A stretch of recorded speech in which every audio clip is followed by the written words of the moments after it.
Tell me when it's ready. That is going. Is it going?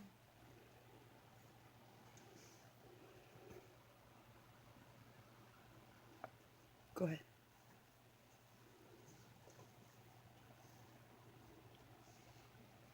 I just cut out the beginning. Well, this is John Wayne Mercure, the Sonneteer, from the beautiful city of Chandler, Arizona. Endless summer.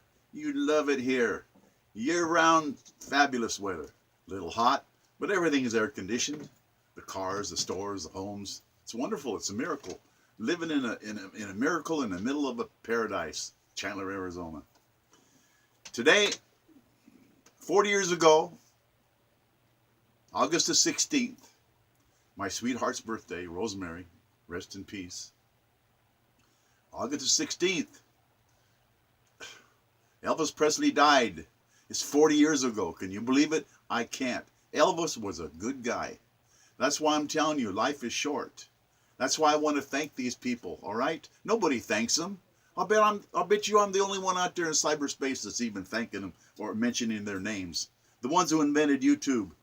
Yavid Karim, what a pretty name. Steve Tiger Chen and Chad Hurley. And Facebook's Mark Zuckerberg. Zucker in German is sugar. Sugartown, Mark. Sugartown. That's cool, man. And then Google, Larry Page and Sergey Brin. Thank you. It's a miracle. The whole world, the technology has made the whole world flat, whereas in regard to technology. And I think that's amazing. And today, Elvis has been gone 40 years. He sold more than 1 billion records. And I'm telling you, John Lennon said before Elvis there was nothing. That's true. He changed everything. I was born on the day of his birth, January the 8th. And it's an honor.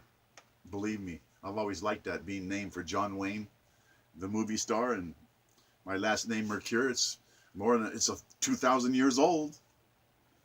This sonnet, 913, is exactly what I'm talking about. Elvis died 40 years ago. He was only 42.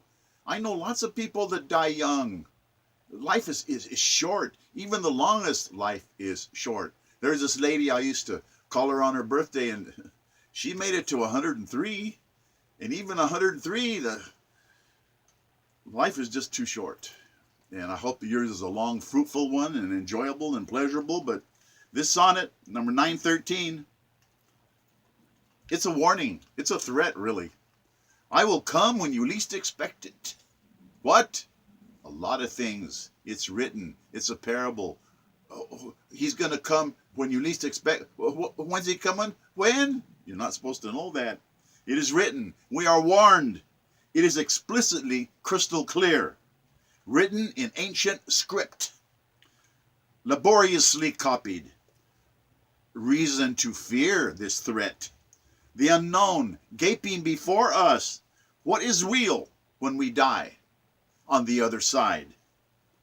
Full-blown winds of destiny carry us we know not where. Only silence, unheeded cries from beyond. Life is fleeting, a shadow, a brief blossoming, a real gift. Strife, struggle, anguish. Most of us, when we are living, trying to earn a living, sometimes we feel so cast adrift. Sometimes it is over before it has really begun, vanished away. I read the obituaries every day because I'm old and I'm kind of interested in who's checking out. It's amazing how many young people are in there. Accidents, disease, carelessness, suicide, playing around with guns, God forbid. All kinds of reasons, but their youth is gone. It's a real crime to think that every day is not a precious judgment day. We're told that judgment day is when you die. No, it's not. It's every day. It's every day. How'd you do today? Good or bad? Goodness or meanness, my mother would say. Here's an Olympic luge athlete. I watched him. He's good. He struck a steel pole at 70 miles an hour. That's it. 50 years of his life is just gone. Sick voyeurs watch that video again and again. Grisly sorrow. Let's watch him get his brains dashed out. Here's a beautiful blonde teacher that I knew. She hit a semi-truck on her motorcycle. Awful carnage, closed casket, years ago. She's been gone 32 years. Her memory is still fresh. That accident was so terrible. She'd still be around. She's been gone for 32 years. Life is precious. Love yours. Here's an 18-year-old teenage lad, the apple of his mother's loving eye. The scene of a rollover accident, an automobile accident. This handsome boy dies. Bill, you've been gone almost 60 years now. You still be alive. A marvelous biology teacher, beloved by his students and parents. He was in a corral with one of his bulls one time, and he was gored by his prized 1-ton bull. The horn went right into his heart. Who would have expected that? A world-class runner, a marathon champion, an author of bestsellers, hurled into eternal darkness, cardiac arrest, another cadaver. A college professor. He's been gone for many years. He was one of my teachers. A leukemia victim. A huge dynamic man, athletic, a father, a husband. His children now orphaned of a father. Leukemia. Happy Jack. I remember him. Crossing a fence. His friends, when they were hunting, his friends' 12-gauge shotgun discharges, blasting him in the chest. It's impossible for anyone to survive that. Jack's gone with the angels. Arrogant Jim, remembered as a cowardly bully, an airplane pilot, cut down by an unexpected downdraft. There was a draft of wind that threw him to the ground. His whole plane, like a giant fist, came from above and slammed him down there. He's too young for a dirt nap. That downdraft, gee. Make it a habit to read the daily obituaries. Be alert. Be aware. Take notice. Be warned. Take warning. Take notice. Life is fragile. Life is so frail. A short stay is life. Treasured accomplishments that you have are just swept away. Story of your life is encapsulated in just a few lines in an obituary notice. Each day is Judgment Day. How do you want to be remembered? What says you were even here? That's why I'm telling you, poets out there, write it down. Write down who you love the most, what your best teacher was, what your favorite movie was. Write it down for your kids, for your grandkids. Believe me, they'll treasure it. They'll treasure every word. It's best if you can handwrite it, but write it some way, type it, use your computer. What says you were even here? Now the angel of death hovers near to you. Is that not clear to you? No, the time is short. Live, for death is coming, the grim reaper. I wrote this sonnet, let's see, February the 25th, 2010. Gee, why? Because so many of my friends are already gone. And I think of them, and they live in my memory, and they're going to be there forever. But life is so short. I remember them when they were young and happy and athletic and beautiful and handsome. And now they're gone.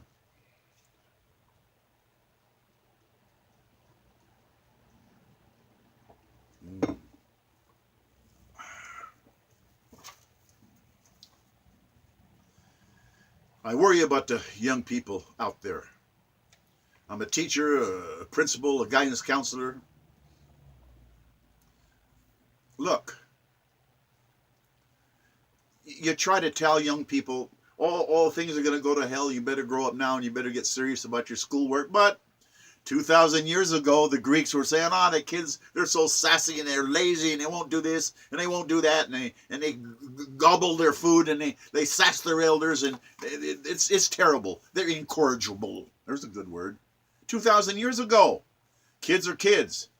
I'm just trying to tell you as a kid, man, life can get real serious when you're trying to pay the rent and pay the mortgage. And you better remember that. You won't.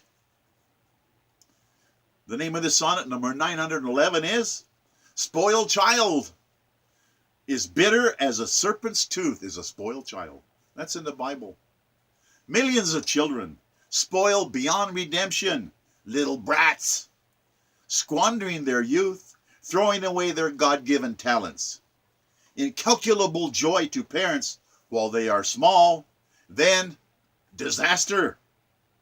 Horrible preteen years, sassy mouths, little bossy monsters, complaining, whining, sniveling, cruel to relatives and siblings, learning evil from their friends, little demons, devil worshipping, going astray even from the womb, telling lies.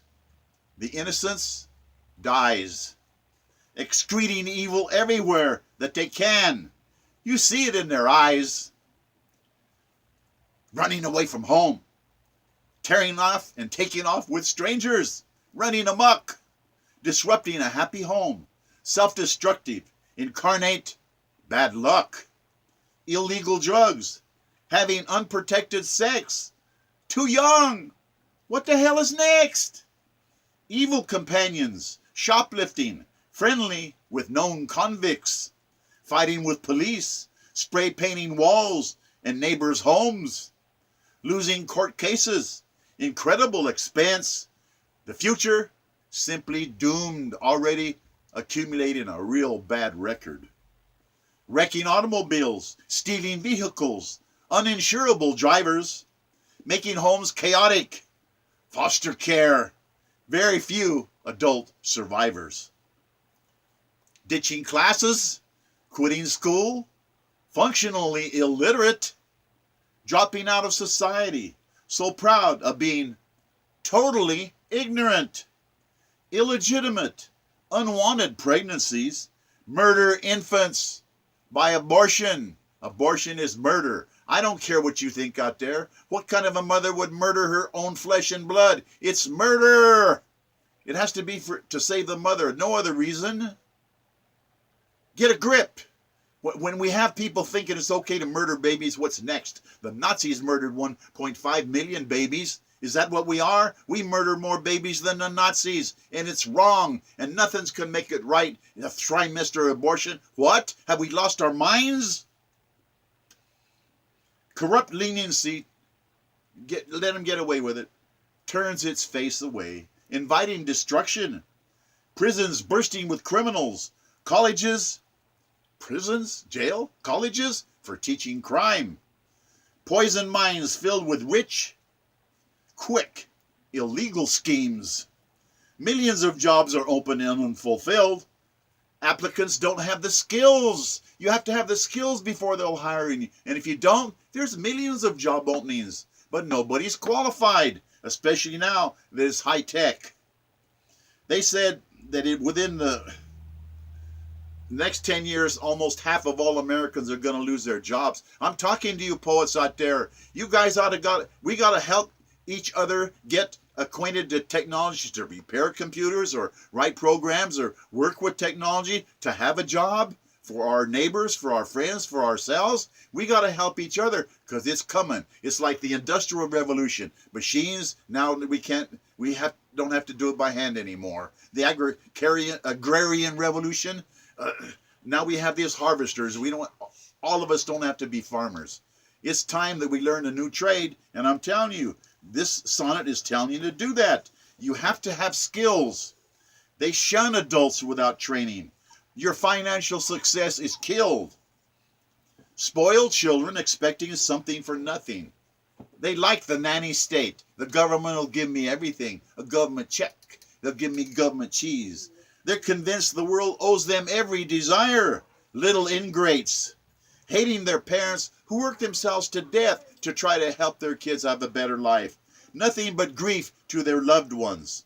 Thinking society won't ostracize them, abandoning them alone.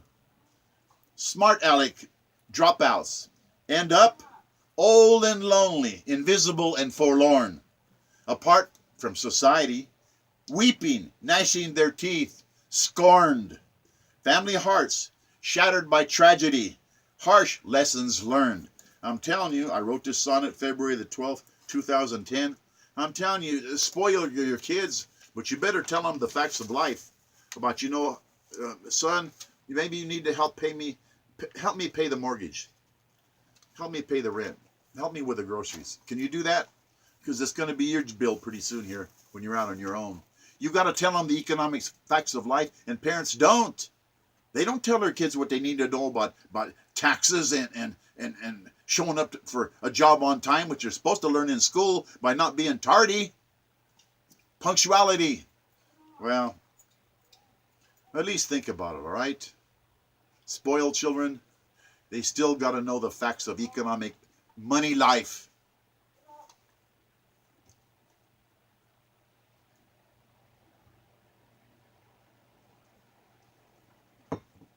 This is a sonnet I should have sent in, and I was going to do it, and I just never got around to go to the print shop and mail it out to different places I mail these things to, because I'm serious about this. Sonnet number 914. The killer whale Tilikum, in prison forever. I mean, he killed this girl on purpose, I think. I mean, they have them in these little tiny little tubs. They're supposed to be in the ocean. And there's these pleas, they're given jobs, I know that. But to have a job by torturing one of God's creatures that should be out free in the ocean, and you say, it's got a nice spacious place to live. Really? I mean, you'll believe the biggest lie there is out there, Hitler said. Make the lie big, make it bigger. The whale is fine in that little cage. It's okay. Think of the jobs. Think of the blood money. 6 tons of killer whale trapped in a small aquatic pool. So sick. This whale is so sick of enslaved confinement.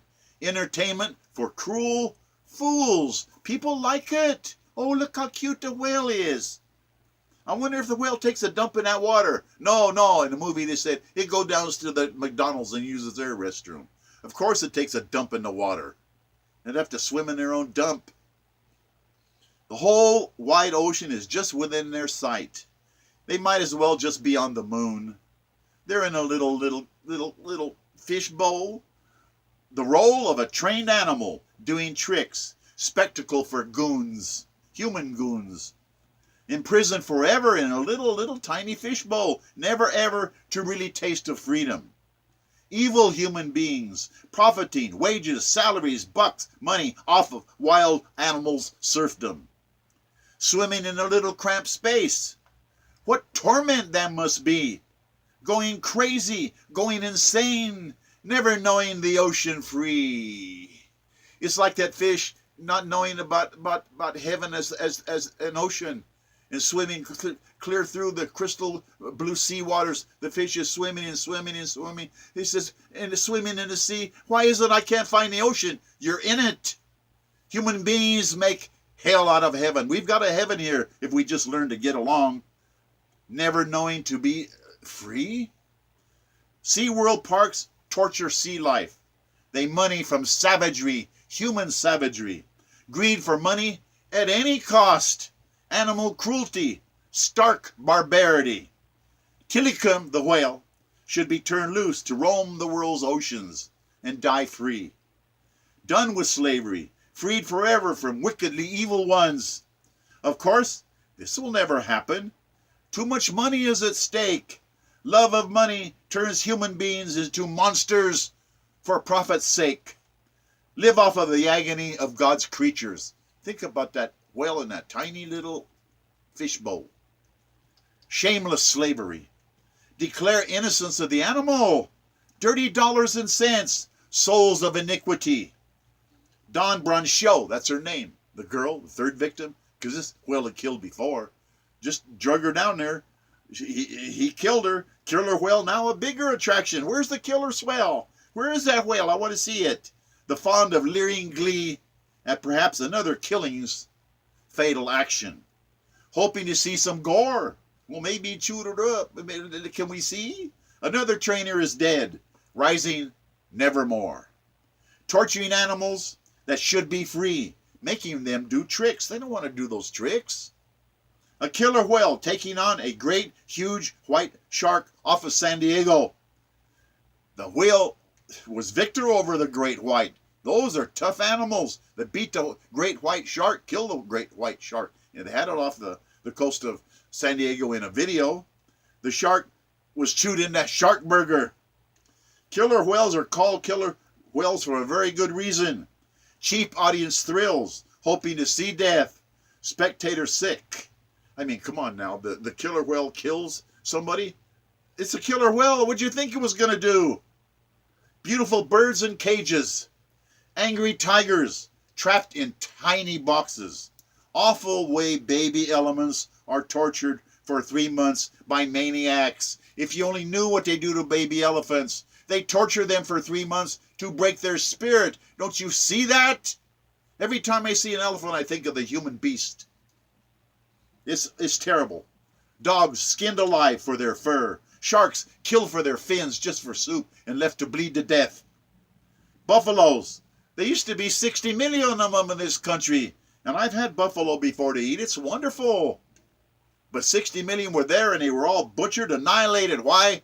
To circle the Indians into reservations. They would have no food supply. True? Oh, yeah. Maybe your history teacher didn't teach you that. 60 million buffalo slaughtered, annihilated. A despicable sin. And they're beautiful animals. Bison. The barbarity of human beings. Humanity is the world's enemy. Insanity of bloodlust. Worse is done to people historically. I mean, we butcher each other like Holocaust. We're our own worst enemy. This old comic strip, Pogo used to say, we have met the enemy. And it is us. We're the enemy. Pitifully true. Our planet will be a wasteland eventually. The copyright on this sonnet was March the 8th, 2010. I'm telling you, the whale bothers me. Anytime I see an animal tortured or hurt, it bothers me. And animals are tortured every day, and we put up with it. And believe me, they would do it to humans if they could. That's why I'm telling you, in this world, we got to get along. Please. Can't we all just get along? No. No. Aiming missiles at each other? What? It's bad for business. It's bad for business. We have to have happy homes, wives, mothers, fathers, children. Can't we all just get along so that all of us can live in peace? The answer is hydrogen. It's in the water. It could be 10 cents a gallon. Your body's 40% hydrogen. You don't see it exploding. You burn hydrogen, you get more hydrogen. It's a miracle. The sun is a hydrogen reactor. That's why it doesn't burn out. And we're too stupid to look right in front of us. God has showed us you will sustain your life with water thereof. And everything's in the water. And it is. There is a river. God's river. It's in the river. Hydrogen to radiate and heat homes and run cars and trucks and machines. Yeah. Yeah. And they say they can't do it. Yes, they can. They know how. They have hydrogen cars. They could put hydrogen plants where the coal industry is so the jobs wouldn't disappear. They could do it. But I'm going to tell you again, and you better listen because you won't. All right? They like the swamp the way it is. And that's why they hate Donald Trump. I'm a radical Republican. I'm going to tell you again, the Republicans freed the slaves. The Democrats had the slaves. Who do you think the Solinsky devils are? They're the Democrats. Who do you think is rioting and causing trouble and making problems? It's the Democrats. Solinsky said to do that. Make trouble, riot, demonstrate, make trouble, criticize, condemn. Just make trouble no matter what. Interrupt everything. That's exactly what they're doing, and it's Satan. And those of you out there that deny it, you must be Satanists too. The Satanists wanted to give the benediction for the Scottsdale City Council, so don't tell me they're not around. And I hate Satan. That's God's son. What? What is wrong with you? That's your dad. Get a grip. He's got to make amends with his father. He won't bow down to his father. Well, there's a whole lesson called the lesson of Iblis. It's something you ought to look up, Babylonian. It's fascinating. What I'm telling you is, hey, the answer is hydrogen. It could be 10 cents a gallon. It would be prosperity for the world. No pollution. A lot of cancers would go away. They're worried about the climate change. What? If it was hydrogen, there wouldn't be any pollution. None. Global warming would go away, would be turned to normal. But you think they'll do it? No, because they're sheep. Bah! We'll believe whatever we're told. We'll put up windmills. We'll eat algae. We'll run cars on manure. And it's hydrogen. And if you don't believe it, it's because you're an idiot. God bless us, everyone. I want you to do well. You're a poet. Go write down. If you don't agree with me, write it down. That girl that was killed, I got her picture right here. Her life is over. What have you done with your life? I got 1,129 sonnets. I've been a principal, a guidance counselor, a teacher. I've been around everywhere. What have you done with your life? What have you done with your talents? I want to know. You have to be accountable to God. I wish you the best. Please, poet, write down. God bless us, everyone. Thank you for listening. John Wayne Mercure, the Sonneteer. I bid you a heartfelt and a sincere God bless you. My daughter's my videographer, and she does a really good job, too. I mean, she's done... how many of these now? 55?